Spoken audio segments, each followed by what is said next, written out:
Right. Vardhan గారు, అసలు disc సమస్యలు అంటే ఏంటి? అవి వెన్నునొప్పికి కారణం అవుతాయా నిజంగా?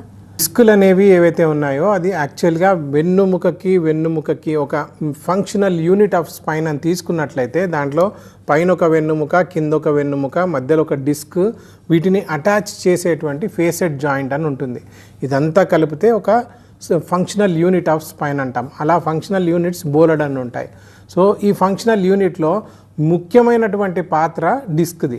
ఈ డిస్క్ ఏం చేస్తుంది అని అంటే, మనం ఎగిరినా, దుమికినా, ఏదన్నా వెయిట్ లిఫ్ట్ చేసినా, పరిగెత్తినా, స్పోర్ట్స్ ఆడినా, ఎక్కువసేపు వంట వండినా, లేదా వంటింట్లో పనులు చేసినా, లేదా యాజ్ ఎ పేరెంట్ మనం తీసుకునేటువంటి సపోర్ట్ ఏదైతే తీసుకుంటామో అవన్నీ కూడా మన స్పైన్ తీసుకుంటుంది అనమాట. దాని మీద ప్రెషర్ పడుతుంది.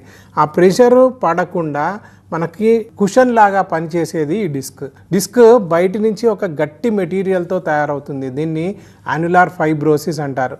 లోపల ఒక గుజ్జు లాంటి పదార్థం ఉంటుంది, దాన్ని న్యూక్లియస్ పల్పోసస్ అంటారు. ఇది పగిలిపోయినప్పుడు, పైన కెరాటినైజ్డ్ స్ట్రక్చర్ పగిలిపోయినప్పుడు, అది కూడా మనము కింద పడ్డప్పుడు, దెబ్బ తగిలినప్పుడు, లేదా అన్వాంటెడ్ ట్విస్ట్స్ అండ్ టర్న్స్ చేసినప్పుడు, పగిలిపోయినప్పుడు లోపల ఉన్న గుజ్జు బయటకు వచ్చి పక్కనున్నటువంటి నరం మీద ప్రెషర్ పడుతుంది.